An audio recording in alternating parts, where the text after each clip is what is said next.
mga paps, ngayon lang tayo nakapag-video kasi busy tayo kaninang umaga. Mayroon tayong Honda Beat FI na kinabitan ng brake shoe. Siyempre ang ating brake shoe ay Racing Boy brake shoe.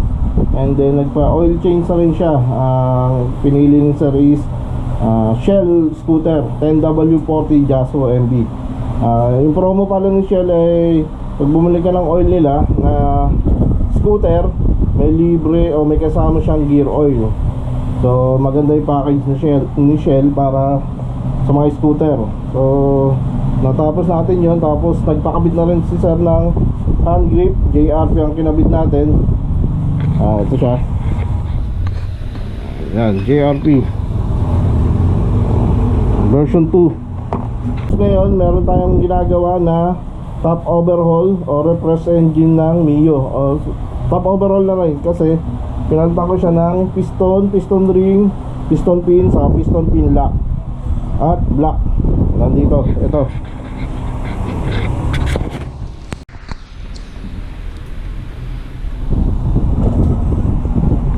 Itong ginagawa natin ngayon, yung Mio Soul i125. Kanina ko pa siya simulan. So naikabit ko na yung wala na yung ilaw natin.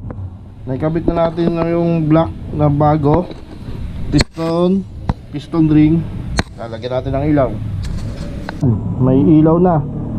Bago na yung kanyang bore kit o yung cylinder block, then piston. Siyempre yung urig Yamaha, kinuha natin sa Yamaha nagtaan.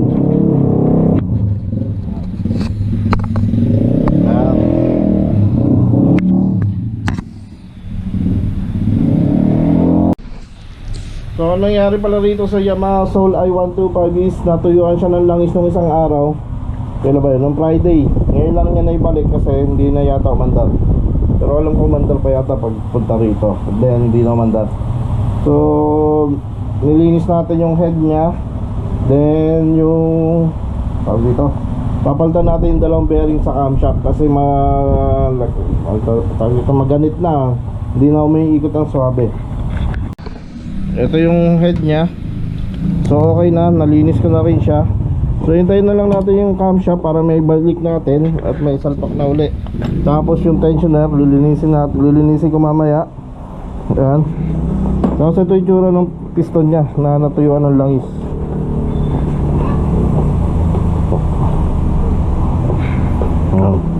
Hanapin ko lang yung block. So pinalitan na rin natin ng bagong gasket, base saka head.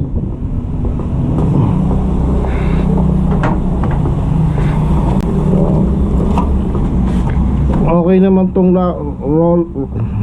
tong rocker arm nya, intake sa exhaust. Malinis na rin tong cam sprocket, dowel pin dalawa para sa head. Throttle body mamaya lilinisin ko. And then ito yung cover nya, medyo madumi. Kanina itim na itim to nilinis ko lang. So tutuloy ko na yung paglilinis para pagdating ng camshaft, kabit na lang natin to.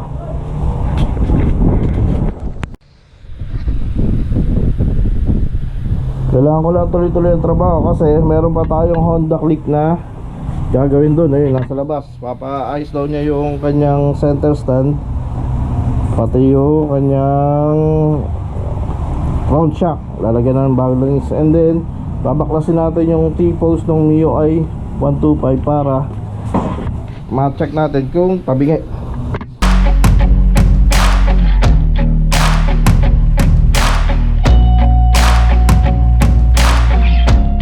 So kailangan kong baklasin to, yung apat na star bolt para palinis natin yung loob.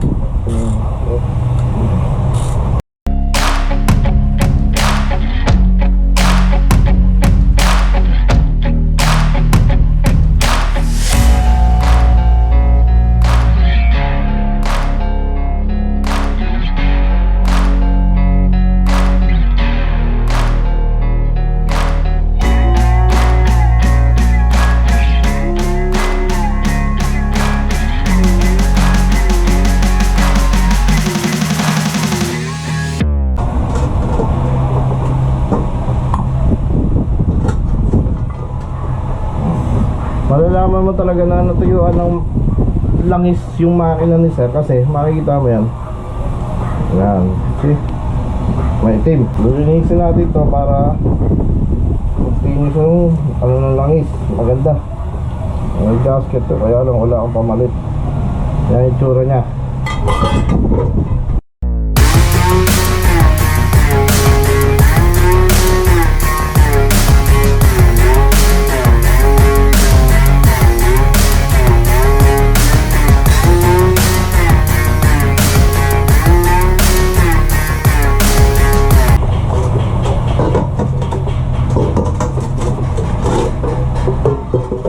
Mas grabe pa rito ang itsura niya kanina. Eto, nakikita niyo to. Ayan, ganyan siya kaitim. Nalinis ko lang bago ko na videoan.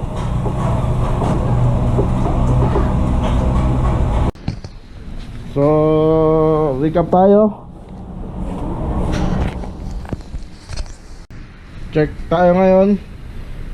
Okay na yung block kit niya, cylinder block, piston pin, piston ring, bago lahat, naikabit na.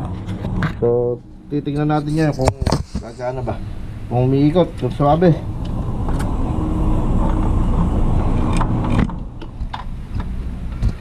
Pero kanina kasi tinupdate ko na to, kaya silipin natin. Yun, ayan, top dead center na siya. Hintayin lang talaga natin yung cylinder head na matapos. Yung cylinder head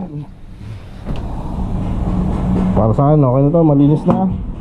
Bagong cylinder head gasket, dalawang rocker arm, malinis na rin. Chinek ko na yung bearing, okay lahat. Dalawa, okay. Tapos yung lock to ng pin ng rocker arm.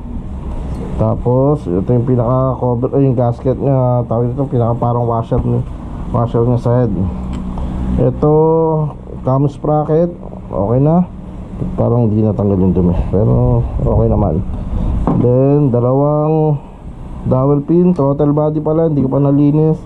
Yung head medyo okay na sa akin, nalinis na rin. I-check natin ngayon kung may singaw siya. So paano ba natin malalaman kung may singaw siya? Gagawin natin yung paano ba natin malalaman kung may singaw siya? Dapat hindi o walang lalabas na gas dito sa valvula. So simulan natin sa intake valve. Medyo mahirap pumilos kasi ako lang mag-isa. Salinan natin ang gas. Yun, okay naman, wala. So gagawin ko ngayon, nahanginan ko siya. Titingnan natin kung may bubula.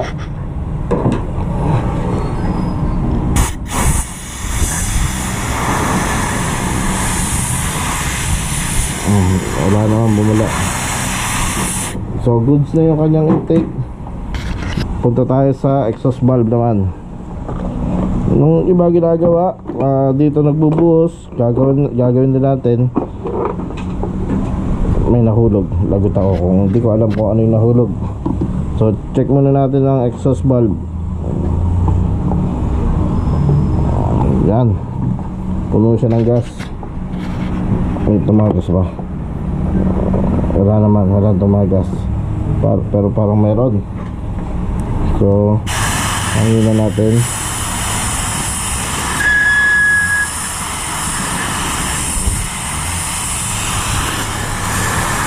So hindi naman sa bumubula.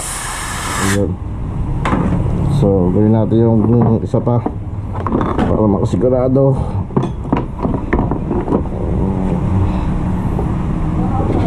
Dito naman natin siya lalagyan ng gas. Ayun. Tapos haanginan natin dito. Ayun, bula eh.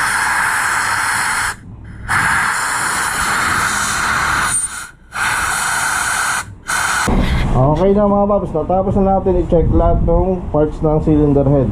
Ay hintayin na lang natin yung bearing ng camshaft na pinabili natin kay Papi, then salpak na. Punta tayo kay MIUI 125 para mabaklas natin yung T-post.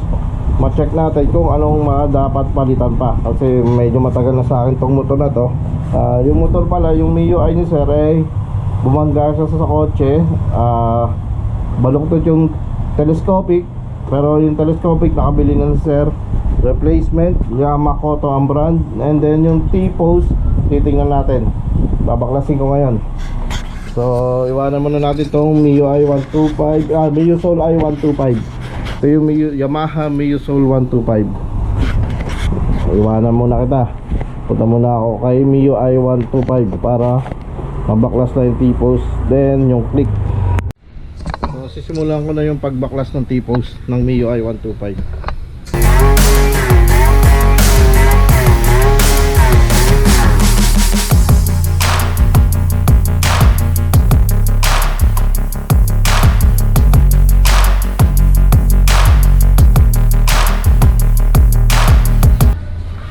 So natanggal na natin T-post ng ng MIUI. Ito siya ngayon. Nakikita natin na baluktot talaga siya. Ang laki ng kinabaluktot niya. So ito, hanapin yan para mabuo natin yung MIUI. Susunod natin yung mga kaha. Para malaman natin kung baluktot talaga yan, gagamit tayo ng ruler. Hanap tayong ruler. Then dito pala sa MIUSOL i125, nilinis ko na yung throttle body. So ang gamit natin dyan ay BG throttle body intake cleaner. Shoutout BG. Susunod natin gagawin, nabaklas natin yung T-post ng M3. So yung click muna, gawin natin yung telescopic nya bago yung center stand. Kasi yung center stand kailangan natin gagamitin natin para ma-center stand yung click. And then pagkatapos ng tawag ito, telescopic, nakalimutan ko kung ano yung pinapagawa ni sir, pero alam ko yung telescopic saka yung center stand. So simulan na natin.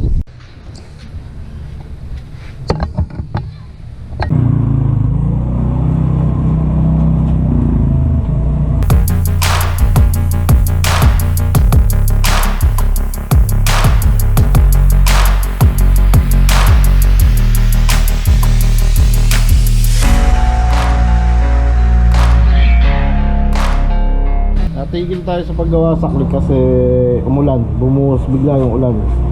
So ngayon tumila na, balik tayo ngayon. Sumobra init naman.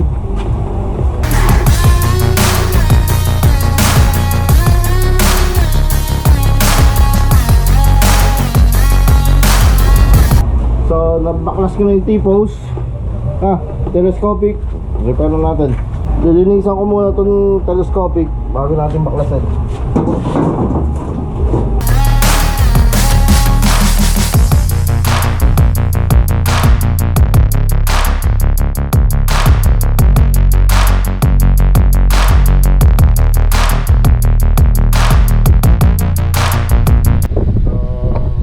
Mildline muna tayo.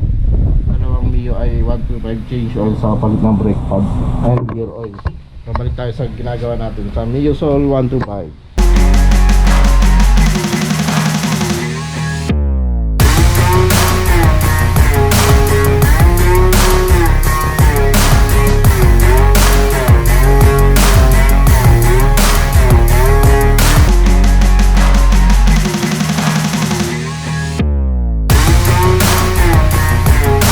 Nabuo na natin yung makina ng MIUSOL 125. Tetestingin na natin na wala pang tambutso. Pakikinggan lang natin kung may ingay pa siya. Susi. Okay, push start. Ay pa.